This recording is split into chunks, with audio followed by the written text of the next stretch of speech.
Hello दोस्तों, कैसे हो? आशा है स्वस्थ होंगे, सुरक्षित होंगे। मैं जितेंद्र यदुवंशी आपका स्वागत करता हूं आपके अपने इस यूट्यूब चैनल जीत जीत की। आपको पता है हम एग्जाम पैट जो 2025 रिसेंट में होने वाला है उसको ध्यान में रखते हुए हमने इस चैनल पर आपके लिए पैट से एक सीरीज चलाई है फास्ट रिवीजन के लिए। तो चलिए शुरुआत करते हैं अपने इस वीडियो की और ज़्यादा मोस्ट इम्पोर्टेंट प्रश्न की। तो ये पार्ट 4 है। यदि आपने पार्ट फर्स्ट सेकंड थर्ड नहीं देखा हो तो आप इस चैनल पर पार्ट फर्स्ट सेकंड और थर्ड ये देख सकते हैं और अपने क्वेश्चंस हैं उनको बूस्ट कर सकते हैं अपनी तैयारी को, ताकि आप एग्जाम में अच्छे मार्क्स प्राप्त कर पाए। तो आज का जो टॉपिक है भारतीय अर्थव्यवस्था, ये हमारा पार्ट 4 है और ये सभी प्रश्न वन लाइनर प्रश्न हैं और व्याख्या के सहित हैं। तो चलिए without any waste of time शुरू करते हैं अपनी वीडियो को पहले प्रश्न के साथ। तो पहला प्रश्न है, सेवा क्षेत्र का दूसरा नाम क्या है? सेवा क्षेत्र, जैसे कि आपको पता है प्रथम द्वितीय और तृतीय 3 सेवा क्षेत्र हैं। तो इसमें आपको दूसरा नाम बताना है। दूसरा क्या है? तो दूसरा नाम बोलते हैं तृतीयक। तो सेवा क्षेत्र को तृतीय क्षेत्र के रूप में भी जाना जाता है। इनमें निम्न सेवाएं शामिल हैं, जैसे परिवहन, बैंकिंग, शिक्षा, स्वास्थ्य सेवा, पर्यटन, संचार इत्यादि। चलिए बात करते हैं प्रश्न नंबर अपने 2 की। नई आर्थिक नीति को सामान्यतः विकास के मॉडल के रूप में जाना जाता है। किसके विकास के रूप में, मॉडल के रूप में जाना जाता है? एलपीजी। भारत की नई आर्थिक नीति को आमतौर पर विकास की एलपीजी मॉडल के रूप में जाना जाता है, जहां एलपीजी का अर्थ क्या है? लिबरलाइजेशन, प्राइवेटाइजेशन और ग्लोबलाइजेशन, यानी उदारीकरण, निजीकरण और वैश्वीकरण। तो ये मोस्ट इंपोर्टेंट प्रश्न है।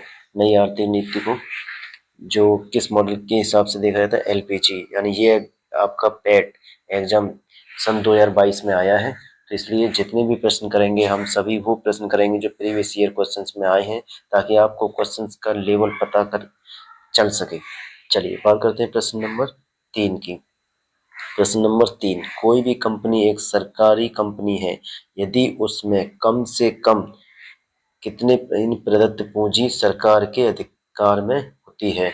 तो आपको पता है यदि कोई भी कंपनी को, सरकारी कंपनी है, तो उसका कम से कम 51% उसका हिस्सेदारी होनी चाहिए। तो कंपनी अधिनियम 2013 के अनुसार एक कंपनी को तब तक सरकारी कंपनी माना जाता है जब तक उसकी कितनी हिस्सेदारी रहती है? 51%। ठीक है। चलिए बात करते हैं प्रश्न नंबर 4 की। प्रश्न नंबर 4 है, 1991 के आर्थिक सुधारों में सबसे नीचे किस समस्या की ओर ध्यान दिया गया था? तो सबसे नीचे ध्यान दिया गया था, यह सब यानी भारतीय रुपये का मूल्यह्रास, यह सब आर्थिक नीति का पतन और विदेशी मुद्रा भंडार के संकट। चलिए बात करते हैं अपने प्रश्न नंबर 5 की। क्वेश्चंस जो लेवल है वो थोड़ा सा टफ दिखाई दे रहे होंगे, तो यही इस तरीके के प्रश्न पैट में पूछे जाते हैं और आशा है कि 2025 में भी इसी तरह से प्रश्न पूछे जाएं, तो आपको एक ओवरऑल आइडिया लग जाएगा। ठीक है। चलिए बात करते हैं प्रश्न नंबर 5 की। प्रश्न नंबर 5 क्या है? 1991 के आर्थिक सुधारों के बाद उद्योग विशेष रूप से सार्वजनिक क्षेत्र के लिए आरक्षित थे। तो परमाणु ऊर्जा उत्पादन, ये वो उद्योग थे जिसे सार्वजनिक क्षेत्र के लिए आरक्षित किया गया था। चलिए बात करते हैं प्रश्न नंबर 6 की। प्रश्न नंबर 6, 1991 में नई आर्थिक नीति एनईपी के तहत उदारीकरण और निजीकरण की पहल का प्राथमिक परिणाम निम्नलिखित में से कौन सा है? तो यह वैश्वीकरण। इसका परिणाम क्या है? ग्लोबलाइजेशन। चलिए इसकी अगर व्याख्या देखें तो व्याख्या देख सकते हैं, भारत में 1991 की नई आर्थिक नीति एनईपी उदारीकरण, निजीकरण और वैश्वीकरण पर केंद्रित थी। 1991 की जो आर्थिक नीति आई थी वो इन तीनों चीजों पर निर्धारित थी, यानी इसे हम शॉर्ट में ये भी बोल सकते हैं एलपीजी। ठीक, लिबरलाइजेशन, प्राइवेटाइजेशन और ग्लोबलाइजेशन, जिसे अक्सर एलपीजी सुधार कहा जाता है, जो कि 1991 में आई थी। उदारीकरण और निजीकरण का प्राथमिक परिणाम वैश्वीकरण था, जिसका उद्देश्य भारत की अर्थव्यवस्था को वैश्विक बाजार से जोड़ना, विदेशी व्यापार और निवेश को प्रोत्साहन देना था। चलिए बात करते हैं अपने प्रश्न नंबर 7 की। प्रश्न नंबर 7 क्या है? भारत में आर्थिक सुधार 1991 के दौरान प्रधानमंत्री कौन थे?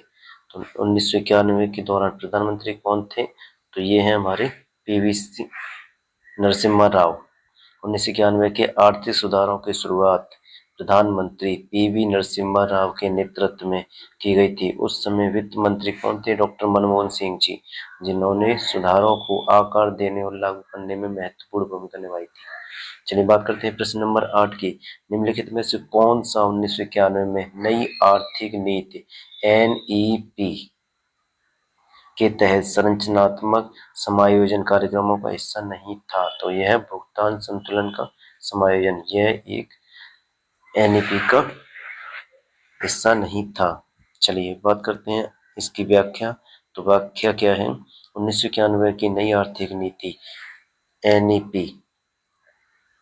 एनईपी के तहत आर्थिक सुधारों के संरचनात्मक सुधारों में शामिल थे औद्योगिक सुधार, लाइसेंस राज को समाप्त करना, निजी क्षेत्र को बढ़ावा देना, कर सुधार, कर संरचना को सरल बनाना, राजस्व में वृद्धि, राजकोषीय सुधार, राजकोषीय घाटा। इस प्रकार की जो कुछ भुगतान संतुलन का समायोजन नई आर्थिक नीति का हिस्सा नहीं था। चलिए बात करते हैं प्रश्न नंबर 9। निम्नलिखित में से कौन सा भारतीय आर्थिक नियोजन के जनक थे? तो ये हैं एम विश्वेश्वरैया। प्रसिद्ध इंजीनियर और राजनेता सर मोक्षगुंडम विश्वेश्वरैया को भारतीय आर्थिक नियोजन का जनक कहा जाता है। 1934 में उन्होंने प्लान्ड इकोनॉमी फॉर इंडिया नामक पुस्तक प्रकाशित की, जिसमें उन्होंने भारत के विकास को बढ़ावा देने के लिए केंद्रीकृत आर्थिक नियोजन का विचार प्रस्तावित किया। प्रश्न नंबर है 10। प्रश्न नंबर 10 क्या है? हरित लेखांकन ग्रीन अकाउंटिंग का अर्थ है कि कारण आकलन के ध्यान में रखते हुए देश की राष्ट्रीय आय का मापन। बताइए। चलिए तो इसका आंसर है आपका उत्तर डी, यानी प्रदूषण एवं पर्यावरणीय हानि। ग्रीन अकाउंटिंग, जिसे पर्यावरण अकाउंटिंग के नाम से भी जाना जाता है, राष्ट्रीय आय की गणना में पर्यावरणीय लागतों और लाभों को शामिल करने की प्रक्रिया को संदर्भित करता है। यह पारंपरिक जीडीपी से आगे बढ़कर निम्न का हिसाब रखता है: प्रदूषण, प्राकृतिक संसाधनों की कमी, पर्यावरणीय क्षरण और पारिस्थितिक तंत्र को बहाल करने का लागत है। चलिए बात करते हैं प्रश्न नंबर अपने 11 की। किसके बढ़ने के फलस्वरूप निजी निवेश में वृद्धि की अधिक संभावना हुई? तो नई पूंजी पर अनुमानित प्राप्ति। चलिए बात करते हैं प्रश्न नंबर 12। प्रश्न नंबर 12 क्या है? भारत की राष्ट्रीय आय का आकलन करने वाली संस्था क्या है? तो केंद्रीय सांख्यिकी संगठन। ये है जो केंद्रीय सांख्यिकी संगठन वो है जो अब राष्ट्रीय सांख्यिकी कार्यालय NSO के नाम से जानी जाती है और भारत की राष्ट्रीय आय का आकलन करने के लिए जिम्मेदार प्राथमिक निकाय है। चलिए बात करते हैं प्रश्न नंबर 13 की। किसी भी विकासशील अर्थव्यवस्था के प्रारंभिक चरणों में अधिकांश गतिविधियां क्षेत्र से संबंधित होती हैं। तो कौन से क्षेत्र से संबंधित होती हैं? वो है प्राथमिक। विकासशील अर्थव्यवस्था के प्रारंभिक चरणों में अधिकांश लोग प्राथमिक क्षेत्र में लगे होते हैं, जिसमें कृषि, मत्स्य पालन, वानिकी और खनन जैसी गतिविधियां शामिल होती हैं। चलिए बात करते हैं प्रश्न नंबर अपने 14 की। प्रश्न नंबर 14। प्रश्न क्या है? निम्नलिखित में से कौन सा क्षेत्र भारत का सबसे बड़ा नियोक्ता है? तो यह प्राथमिक क्षेत्र। चलिए जिसमें कि 17%, सबसे बड़ा नियोक्ता कौन है? प्राथमिक क्षेत्र। खासकर ग्रामीण क्षेत्रों में जीडीपी में कम योगदान लगभग 17% के बावजूद भी यह 45% से अधिक कार्य बल को रोजगार देता है। चलिए बात करते हैं प्रश्न नंबर 15 की। प्रश्न नंबर 15 क्या है? निम्नलिखित में से किसमें व्यक्तियों के समूह के स्वामित्व वाले व्यवसाय शामिल होते हैं? यह निजी क्षेत्र। निजी क्षेत्र में वे व्यवसाय शामिल हैं जिसका स्वामित्व संचालन सरकार द्वारा नहीं बल्कि व्यक्तियों या व्यक्तियों के समूह द्वारा किया जाता है। उदाहरण स्थानीय दुकानें, टाटा और रिलायंस जैसी निजी कंपनियां या छोटे स्टार्टअप। चलिए बात करते हैं प्रश्न नंबर 16 की। इनमें से किस प्रकार की अर्थव्यवस्था में संसाधनों पर निजी अधिकार होते हैं और आर्थिक गतिविधियों का मुख्य उद्देश्य लाभ अर्जित करना होता है? बताइए क्या है। तो ये है पूंजीवादी। पूंजीवादी वो अर्थव्यवस्था है जिसे बाजार में अर्थव्यवस्था भी कहा जाता है और संसाधन निजी स्वामित्व में होते हैं, कारखाने, जमीन, व्यवसाय आदि। इसका मुख्य उद्देश्य लाभ कमाना और कीमतें और उत्पादन बाजार में मांग और आपूर्ति द्वारा निर्धारित होते हैं। इसमें सरकार का हस्तक्षेप न्यूनतम होता है, सरकार का कोई हस्तक्षेप नहीं होता है। चलिए बात करते हैं प्रश्न नंबर 17 की। स्वर्ण क्रांति भारत में किस कृषि क्षेत्र के विकास के लिए निम्नलिखित जिम्मेदार है? तो ये है बागवानी। बागवानी के लिए जानी जाती है। भारत में स्वर्ण क्रांति बागवानी फसलों, विशेष रूप से फलों, सब्जियों, शहद और फूलों के उत्पादन में तेजी से वृद्धि के लिए जिम्मेदार है। यह मुख्य रूप से 1990 के दशक से 2000 के दशक के शुरुआती दौर में हुआ था। चलिए बात करते हैं अपने प्रश्न नंबर 18 की। प्रश्न नंबर 18 क्या है? देखिए प्रश्न नंबर 18, भारत की दुग्ध क्रांति के चरण 1970-1980 को विश्व खाद्य कार्यक्रम के माध्यम से निम्नलिखित में से किसके द्वारा दिए गए उपहारों में दिए गए स्किम्ड मिल्क पाउडर और मक्खन तेल बटर ऑयल की बिक्री से विलोपित किया जाता है, वित्त पोषित किया जाता है? तो यह है यूरोपीय संघ। चलिए इसकी व्याख्या है ये। आगे बढ़ते हैं अपने प्रश्न नंबर 19 की तरफ। तुम्हारा प्रश्न नंबर 19 है, निम्नलिखित में से कौन सा हरित क्रांति की रणनीति का हिस्सा था? ये सभी, यानी सिंचाई भी हरित क्रांति की रणनीति का हिस्सा था। रासायनिक उर्वरक और कीटनाशक, उच्च उपज देने वाली किस्मों के बीज। तो आपको पता है हरित क्रांति कृषि क्षेत्र में उन्नति की एक श्रृंखला थी जिसका उद्देश्य खाद्य उत्पादन को बढ़ाना था, मुख्य रूप से उच्च उपज देने वाली फसलें, जिसमें किस्में कौन सी थी? HYV के प्रयोग, रासायनिक उर्वरकों और कीटनाशकों के प्रयोग में वृद्धि तथा सिंचाई पद्धतियों में सुधार के माध्यम से हरित क्रांति को लाया गया। चलिए बात करते हैं प्रश्न नंबर 20 की।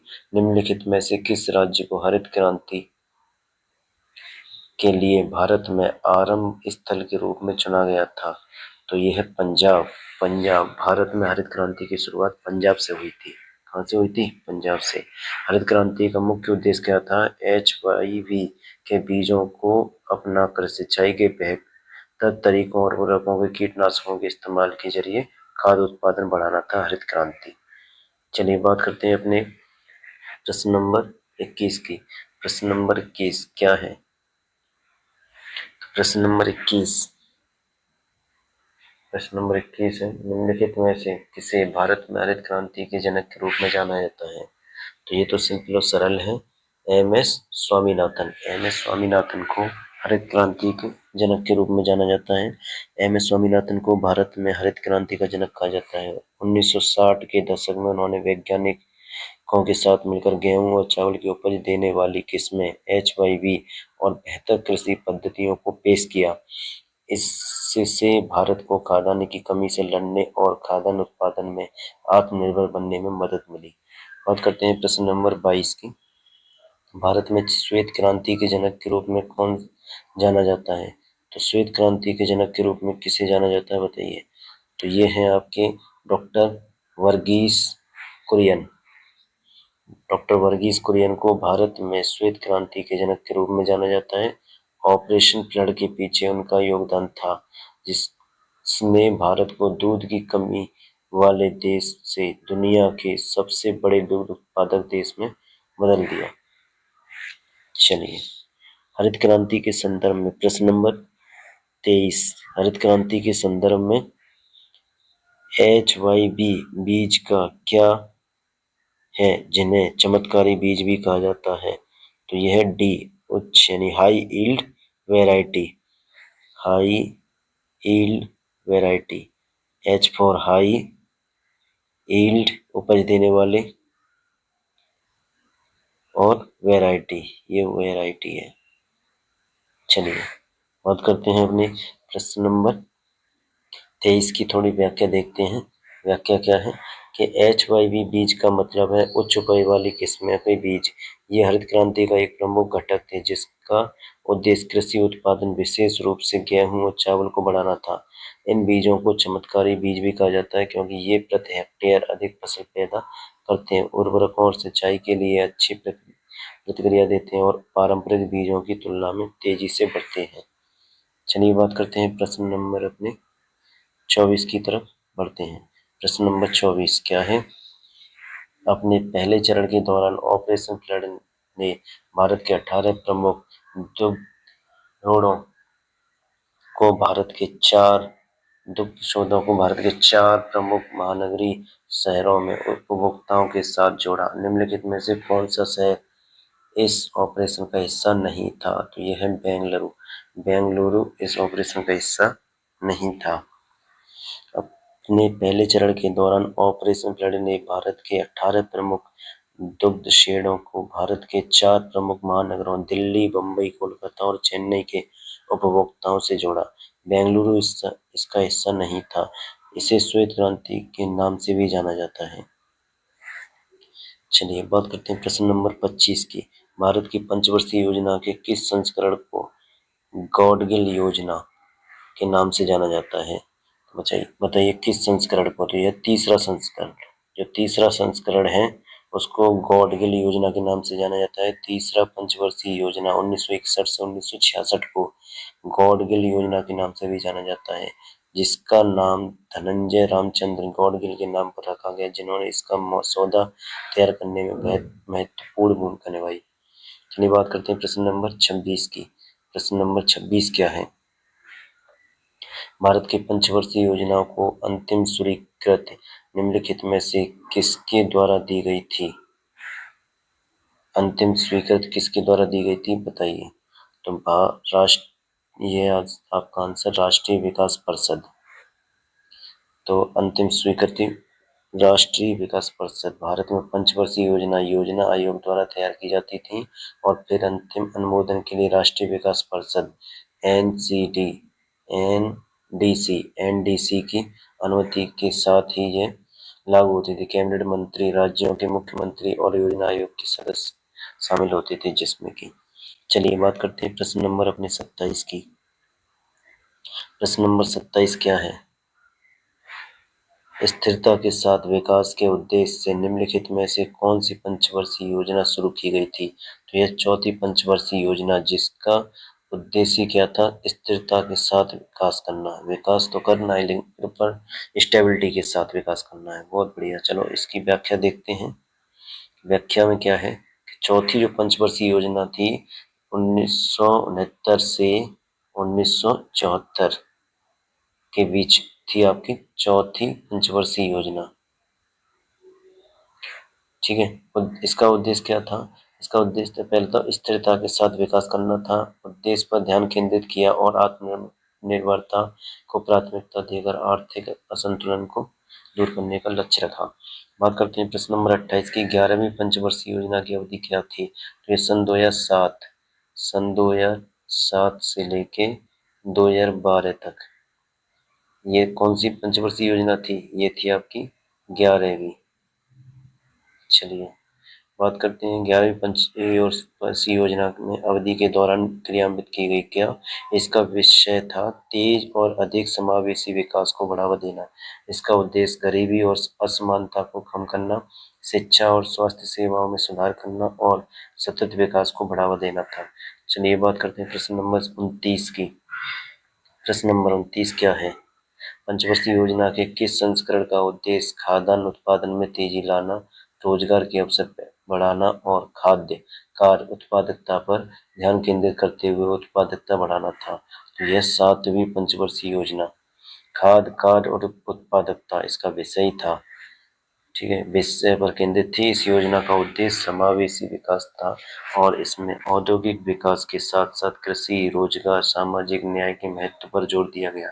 इस योजना को सफल इसलिए कहा गया क्योंकि इसमें 5% यानी 5.0% की लक्ष्य वृद्धि दर टारगेट जो किया गया था वो प्राप्त किया गया था। लगभग 6.01% की वृद्धि दर पर दर्ज की गई थी।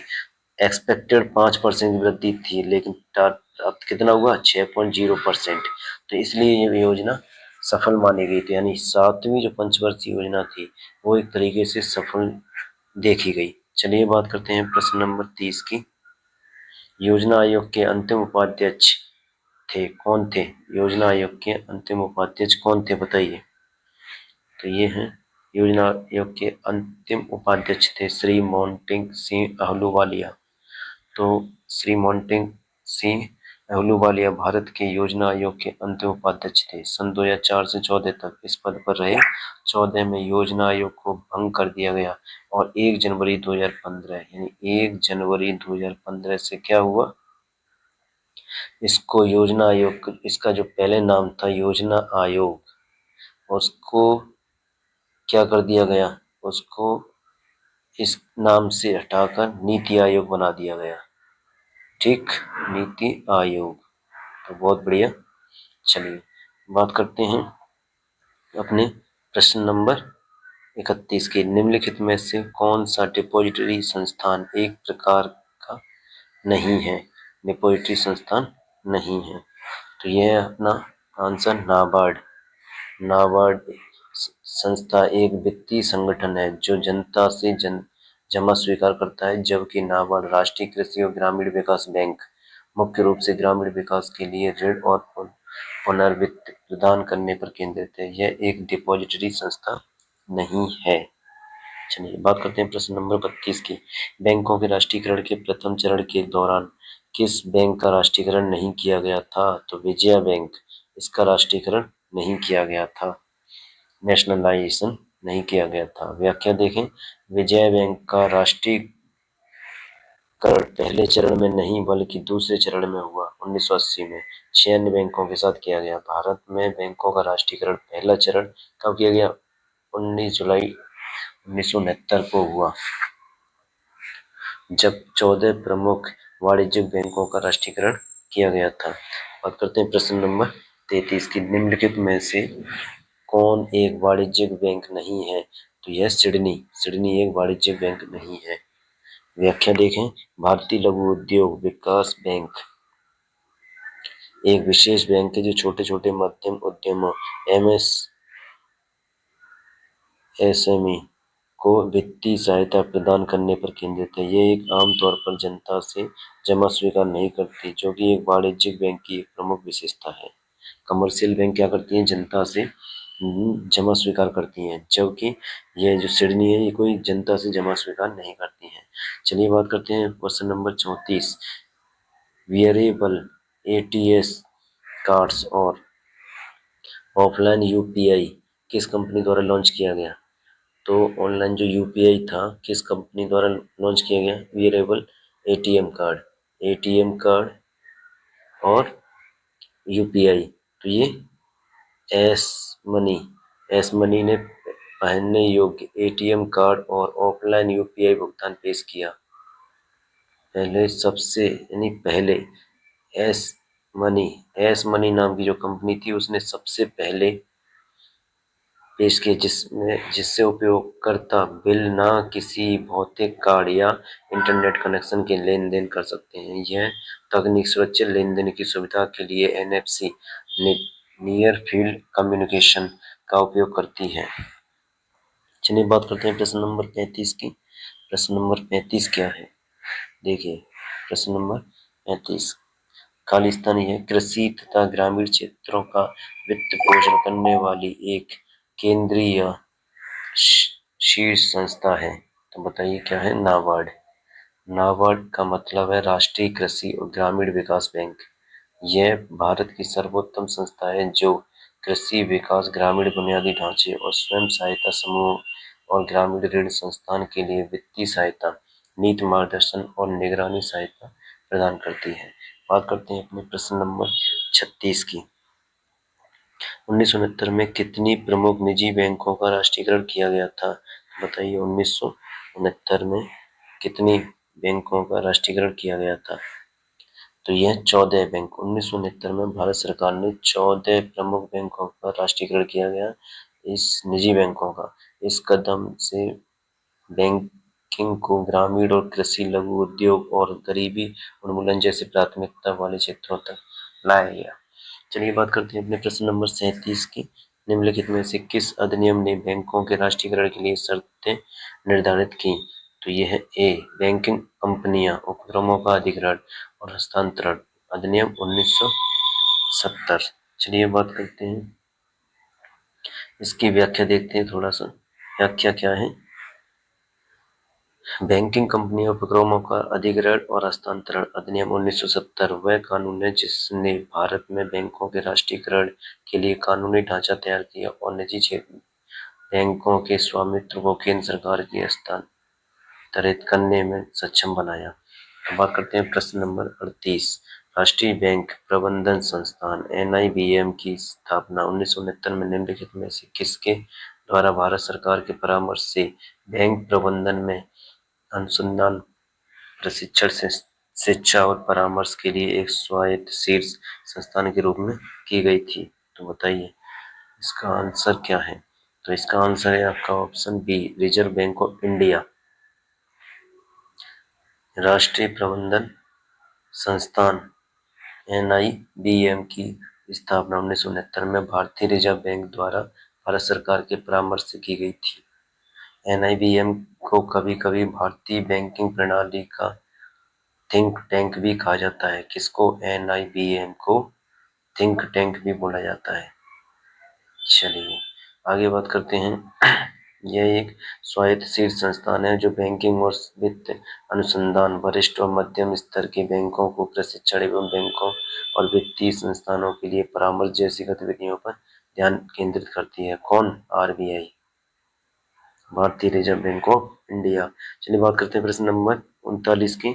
बैंक दर का अर्थ क्या है? देश के केंद्रीय बैंक द्वारा ली जाने वाली आधिकारिक ब्याज दर, वो है बैंक दर। चलिए इसकी व्याख्या देखते हैं। बैंक दर वह दर है जिस पर केंद्रीय बैंक RBI वाणिज्यिक बैंकों को बिना किसी सुरक्षा के लंबी अवधि के लिए पैसा उधार देता है। यानी जो RBI है, RBI क्या है? कमर्शियल बैंक जितनी है, कमर्शियल बैंक को पैसा उधार देता है। तो जब RBI उधार देगा तो RBI को कुछ ना कुछ इंटरेस्ट मिलेगा वापस। क्या मिलता है? इंटरेस्ट। तो बस यही है, एक लंबी अवधि के लिए पैसा उधार देना है। यह एक मौद्रिक नीति उपकरण है जिसका उपयोग मुद्रास्फीति को नियंत्रित करने, धन की आपूर्ति को नियमित करने और अर्थव्यवस्था में ब्याज दरों को प्रभावित करने के लिए किया जाता है। बात करते हैं प्रश्न नंबर 40 की। यदि RBI नकद कोषानुपात को घटा दे तो साख सृजन पर क्या असर होगा? तो बताइए साख सृजन पर क्या असर होगा जब RBI, ऑप्शन डी, बढ़ जाएगी। जब RBI नकद कोषानुपात CRR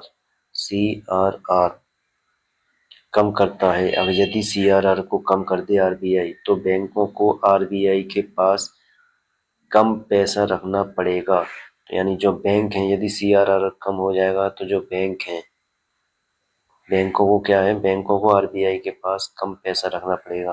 बैंक RBI को कम पैसा देंगी। ठीक, साथ ही जिसका अर्थ है कि बैंकों के पास अधिक धन होगा, तो यहाँ पे बढ़ोतरी हो जाएगी। यानी जो मनी पैसा बढ़ेगा वो बैंक के अकाउंट में पैसा बढ़ जाएगा, धन उपलब्ध रहेगा, इसलिए बैंक अधिक ऋण दे पाए सकेगी, जिसमें ऋण सृजन, साख सृजन में वृद्धि आएगी।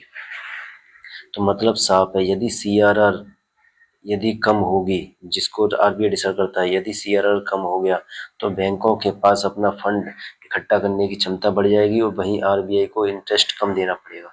चलिए बात करते हैं अपने प्रश्न नंबर 41 की। प्रश्न नंबर 41 क्या है? तो ये है 100 रुपये का नोट किसके द्वारा हस्ताक्षरित होता है? तो RBI गवर्नर के द्वारा। 100 रुपये के नोट पर RBI गवर्नर के हस्ताक्षर होते हैं। भारतीय करेंसी नोट RBI अधिनियम 1934 के तहत RBI द्वारा जारी किए जाते हैं। प्रश्न नंबर 42, फेमा का पूर्ण रूप क्या है? फेमा का पूर्ण रूप बताइए। फेमा का पूर्ण रूप है फॉरेन एक्सचेंज मैनेजमेंट एक्ट। चलिए, जिसका विदेशी प्रबंधन अधिनियम, इसे वर्ष 1999 में पारित किया गया था और यह 1 जून 2000 को लागू हुआ, जिसने पहले के FERA विदेशी मुद्रा विनिमय अधिनियम की जगह ली। चलिए बात करते हैं प्रश्न नंबर 43 की। भारत में राष्ट्रव्यापी GST का विचार निम्नलिखित में से किसके द्वारा प्रस्तावित किया गया था? बताइए। निम्नलिखित से किसके द्वारा प्रस्तावित किया गया था GST के लिए? Kelkar task force. भारत में राष्ट्रव्यापी GST का विचार पहली बार वर्ष 2000 में अप्रत्यक्ष करों पर केलकर टास्क फोर्स विजय केलकर की अध्यक्षता में द्वारा प्रस्तावित किया गया था, जिसका उद्देश्य अप्रत्यक्ष कराधान को सरल बनाना और एकीकृत राष्ट्रीय बाजार बनाना था। प्रश्न नंबर है 44। यह सुनिश्चित करने के लिए कि GST का लाभ उपभोक्ताओं तक पहुंचा जाए, सरकार ने राष्ट्रीय मुनाफाखोरी रोधी प्राधिकरण नेशनल एंटी प्रॉफिटियरिंग अथॉरिटी की स्थापना की, लेकिन 1 दिसंबर 2022 से सभी GST मुनाफाखोरी रोध शिकायतों का निपटारा किस संगठन द्वारा किया जाता है? तो इसका आंसर है आपका 44 का सी। चलिए क्या है? 30 नवंबर 2022 तक GST मुनाफाखोरी में से संबंधित शिकायतों को संभालने की जिम्मेदारी राष्ट्रीय मुनाफाखोरी निरोधक प्राधिकरण NAA को दी गई थी। 1 दिसंबर 2022 से यह जिम्मेदारी भारतीय प्रतिस्पर्धा आयोग अब NAA से किसको दी गई है? CCI इसको दी गई है। चलिए बात करते हैं प्रश्न नंबर 45 की। GST की कौन सी प्रमुख विशेषता क्रेडिट के निर्बाध प्रवाह की अनुमति देती है और अंतिम उपभोक्ता पर कर के बोझ को कम करती है? बताइए। तो ये इसका आंसर है आपका ए, इनपुट क्रेडिट कर। इनपुट क्रेडिट कर। GST वस्तु एवं सेवा कर की प्रमुख विशेषता इनपुट टैक्स क्रेडिट ITC है, जो ऋण के निर्बाध प्रवाह की अनुमति देती है और अंतिम उपभोक्ता पर कर का बोझ कम करती है। इस ITC के ही वजह से लास्ट GST जो लगता है वो उस पर लगता है जो वस्तु या सेवा का प्रयोग करता है, उपभोग करता है, उस पर लगता है। क्योंकि बीच में जितने भी ये टर्म्स आते हैं जो GST देते हैं उन सबको ITC के द्वारा उनका सब माफ हो जाता है, यानी रिफंड हो जाता है सभी का। तो आखिरकार जो GST लगता है वो उपयोग करने वाले के ऊपर ही लगता है। चलिए बात करते हैं प्रश्न नंबर 46 की। प्रश्न नंबर 46 क्या है? निम्नलिखित में से कौन जनसंख्या वितरण को प्रभावित करने वाला आर्थिक कारक नहीं है? पानी की गहराई। पानी की उपलब्धता एक प्राकृतिक भौतिक कारक है, न कि आर्थिक, जो कि जनसंख्या वितरण को प्रभावित करता है। पीने के पानी, खेती और दैनिक उपभोग की जरूरतों के कारण लोग नदियों और मीठे पानी के स्रोतों के पास बसते हैं। चलिए बात करते हैं प्रश्न नंबर 47 की। 47। प्रश्न नंबर 47। प्रति 1000 लोगों पर जीवित जन्मों की वार्षिक संख्या को किस नाम से जाना जाता है? तो यह कोड अशोधित जन्म दर। किसी दी गई जनसंख्या में प्रति 1000 लोगों पर एक वर्ष के दौरान होने वाले जीवित जन्मों की संख्या को क्रोड़ अशोधित जन्म दर कहा जाता है। इसे क्रोड़ इसलिए कहा जाता है क्योंकि यह आयु या लिंग वितरण को ध्यान में नहीं रखता है, यह केवल कुल जन्मों को कुल जनसंख्या से जोड़ता है। चलिए बात करते हैं प्रश्न नंबर 48 की। प्रश्न नंबर 48 क्या है? निम्नलिखित में से कौन जनसंख्या प्रवर्धन का घटक नहीं है? तो ये है रुग्णता। चलिए रुग्णता का अर्थ क्या है? ये है बीमारी का या रोग, और यह जनसंख्या गणना में प्रत्यक्ष कारक नहीं है। साथ ही यह स्वास्थ्य स्थितियों को प्रभावित करता है, लेकिन जनसंख्या के आकार को सीधे तौर पर बदलता नहीं है। जनसंख्या परिवर्तन को प्रभावित करने वाले 3 मुख्य कारक जन्म, मृत्यु और प्रवास हैं। मुख्य जो कारक हैं वो जन्म, मृत्यु और प्रवास। प्रवास मतलब एक जगह से दूसरी जगह पे जाना। चलिए बात करते हैं प्रश्न नंबर 49 की। प्रश्न नंबर 49, भारत का थार मरुस्थल विश्व का सबसे घनी आबादी वाला मरुस्थल है, जिसका जनसंख्या घनत्व कितना है? 83 व्यक्ति प्रति किलोमीटर। चलिए बात करते हैं थार मरुस्थल, जिसे महान भारतीय मरुस्थल के रूप में भी जाना जाता है, मुख्य रूप से राजस्थान में स्थित है। शुष्क परिस्थितियों के बावजूद इसका जनसंख्या घनत्व लगभग 83 व्यक्ति प्रति किलोमीटर है। 83 व्यक्ति प्रति किलोमीटर, यानी 1 किलोमीटर के दायरे में कितने लोग रहते हैं? 83 व्यक्ति। चलिए ये सहारा या अरब मरुस्थल जैसे विश्व के अन्य प्रमुख मरुस्थलों की तुलना में असाधारण रूप से अधिक है, जिसका जनसंख्या घनत्व बहुत कम है, लगभग 5 व्यक्ति प्रति किलोमीटर से स्क्वायर से भी कम। चलिए बात करते हैं प्रश्न नंबर 50 की। प्रश्न नंबर 50, प्रश्न नंबर 50 है, 2021 और 2022 तक भारत में 1319 रिपोर्टेड प्रतिवेदित खदानें हैं। इनमें से सबसे अधिक 263 खदानें भारत के निम्नलिखित में से किस राज्य में स्थित हैं? तो यह मध्य प्रदेश। रिपोर्टिंग वर्ष 2021-22 तक मध्य प्रदेश में 263 खदानें थीं, जो देश भर में रिपोर्ट की गई 1319 खदानों में से सबसे अधिक थीं। चलिए बात करते हैं प्रश्न नंबर 51 की। निम्नलिखित में से किस राज्य में हाल ही में यूरेनियम खनन भंडार पाए गए हैं? तो यह राजस्थान। आगे बढ़ते हैं अपने प्रश्न नंबर 52। प्रश्न नंबर 52 पे, भारत में एशिया का पहला निर्यात प्रसंस्करण क्षेत्र ईपीजेड कहाँ स्थित किया गया है? तो यह कांडला, गुजरात में। एशिया का पहला निर्यात प्रसंस्करण क्षेत्र ईपीजेड वर्ष 1965 में गुजरात के कांडला में स्थापित किया गया।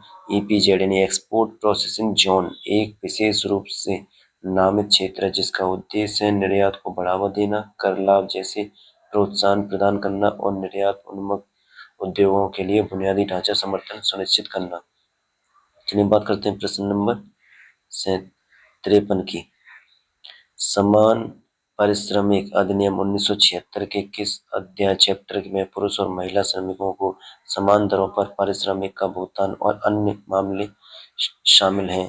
तो ये अध्याय 2 समान पारिश्रमिक अधिनियम 1976 के अध्याय 2 का शीर्षक है पुरुष और महिला श्रमिकों को समान दरों पर पारिश्रमिक का भुगतान और अन्य मामले। समान पारिश्रमिक अधिनियम 1976 को पुरुष और महिलाओं को दोनों के लिए समान काम के लिए समान वेतन सुनिश्चित करने और रोजगार में लिंग आधारित भेदभाव को रोकने के लिए अधिनियमित किया गया था। तो चलिए ये सभी जो प्रश्न हैं वो प्रीवियस ईयर क्वेश्चंस थे पेट एग्जाम के। तो आज की वीडियो में तो इतना ही। अब उम्मीद है कि 2025 में भी इसी से संबंधित प्रश्न आएंगे, इससे प्रश्न के लेवल का पता चलता है। तो फिलहाल आज की वीडियो में तो इतना ही। तब तक के लिए यदि आपको पसंद आई हो ये वीडियो तो इसको लाइक करें और कमेंट करें। Thank you very much.